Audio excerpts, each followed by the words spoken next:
सांग मैंने आज तोरी तो सीरियल आपण मैंने देखा पाइबे आज जिते जोशा देवी मेडिकल अनुज को देखुं पूर्व कथा सब मन पड़ जाऊँगी से प्रकृत में होती जानकी बोली। हाँ सांग मैंने आपण मैंने देखा पाइबे आज जोशा देवी जिते मेडिकल रू बाहर को जाऊे ए समय से देखुं जड़े बुर्ख पिंधा महिला किसी नर्स को टंका दे कहते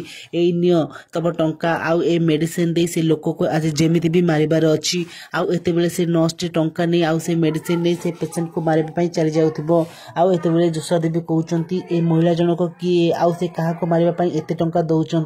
मत एक जानवा हम एमती कही से नर्स को पीछा करती आउ हठात से नर्स कुआड़े गायब हो एत जोशा देवी कहते आरे से नर्स तो ये आड़ को आसला पुणी थे कुआड़े चलीगला आउ एपट से आपण देखा पाइबे से नर्स जाए अनुज को पाखे पहुंची जाती अनुज से बेड्रे शोथे आउ मारे चेष्टा करती आउ ठीक समय से जोशा देवी पहुंची जाऊँगी। तो फ्रेंड्स आपण कौन लगुच जोशा देवी कौन अनुज को देखला सब पूर्व कथा मन पकेबे कहीं एत जोशा देवी को डॉक्टर से कहते तमें प्रकृत में होच जानकी सेनापति किंतु तुमको तुम ना बदलवा पड़ो कहीं तमें ए रायचांद ग्रुप मालिकाणी आउ एमती लोक मनकर भल हम एमती कही से डॉक्टर जोशा देवी को सब कथा लुचई रखिथिबे।